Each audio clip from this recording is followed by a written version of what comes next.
Today we're talking about a massive Big Ten showdown. Your Washington Huskies heading into the Big House to take on Michigan.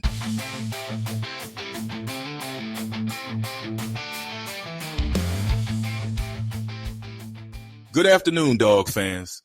I'm Mason Bennett, and this is Huskies Central News, your weekly destination for everything purple and gold. Today we're talking about a massive Big Ten showdown. Your Washington Huskies heading into the Big House to take on Michigan. This isn't just another conference game. It's a statement game with playoff implications written all over it.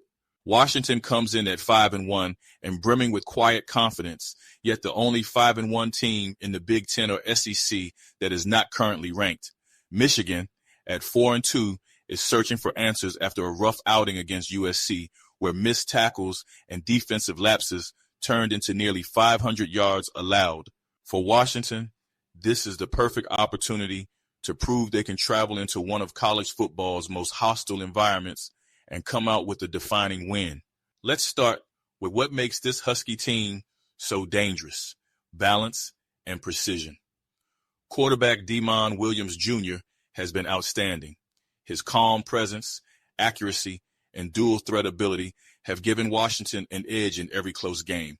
He doesn't panic, he doesn't force the ball, and he always seems to make the right read. Likewise, running back Jonah Coleman continues to fuel the ground game.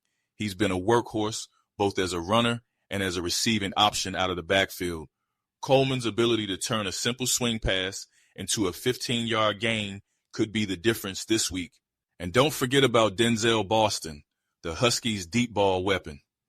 His chemistry with Williams has made him one of the most feared receivers in the Big Ten. And let's not overlook freshman wide receiver Desmond Roebuck.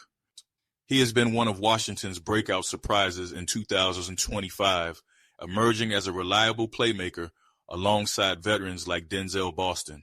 He's already logged several explosive performances, showing strong chemistry with quarterback Demond Williams Jr. and averaging over 18 yards per catch. His speed, precision routes, and poise have made him a key part of the Huskies' high-powered offense this season.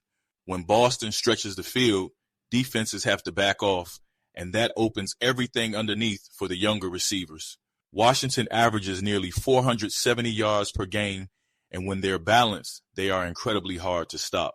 Now, let's talk about the Wolverines. This isn't the suffocating Michigan defense we remember from 2 years ago when they knew what play was coming because they were stealing call signs. They've struggled with missed tackles, and their secondary has been inconsistent. Against USC last week, they missed 14 tackles and allowed chunk plays in space. If those problems carry over, Washington's quick passing attack could eat them alive. Statistically, Michigan ranks near the bottom nationally in the aerial success rate, giving up over 40% completions on early downs.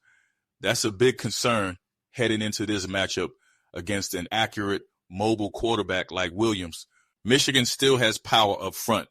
Their defensive line can collapse the pocket and force quarterbacks off their spot.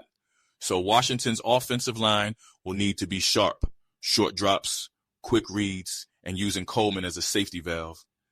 If the Huskies can neutralize that first wave of pressure, they'll have the upper hand. But this is also where conditioning and composure matter most. The Big House is loud, and Michigan feeds off momentum. Washington's ability to keep their cool, manage tempo, and play disciplined football will be crucial.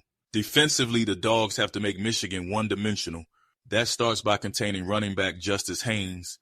Haynes may not even play as he's coming off an injury, but he is still leading the Big Ten in rushing. If Washington can hold them to around 100 yards, it forces freshman quarterback Bryce Underwood to beat them through the air. And that's not Michigan's comfort zone. Look for coordinator Ryan Walters to disguise pressure and keep Underwood guessing, mixing zone looks with delayed blitzes.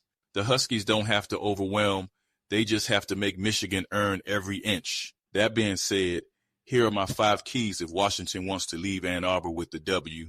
Number 1, start fast. Don't let Michigan's crowd take control early. Number 2, protect Demond Williams. The Wolverines' pass rush can change games. Number 3, mix tempo and balance. Keep the defense guessing. Short passes, outside runs, and play action shots. Number 4, Finish drives. Field goals won't cut it against a tough opponent on the road. And number 5, win the turnover battle. One takeaway could flip this entire game. If the Huskies can land that first punch, they could control this one from start to finish. Here's what I'm expecting. Washington will top 500 total yards of offense. Yes, 500. Because Michigan's tackling issues play right into their style. I think Denzel Boston finds the end zone twice. Jonah Coleman exceeds 100 all-purpose yards. And Damon Williams Jr. cements himself as one of the Big Ten's most complete quarterbacks. Michigan will make it close, as they always do at home. But I see Washington out-executing them late, and the Dawgs walk out of the big house with a defining victory. That being said, my prediction, Washington 30, Michigan 24. That's all for this edition of Huskies Central News. I'm Mason Bennett. Thanks for watching. Be sure to subscribe to HuskiesCentral.com and follow us on X and YouTube for live updates and after-game coverage. We'll see you next time, and as always, go Dawgs.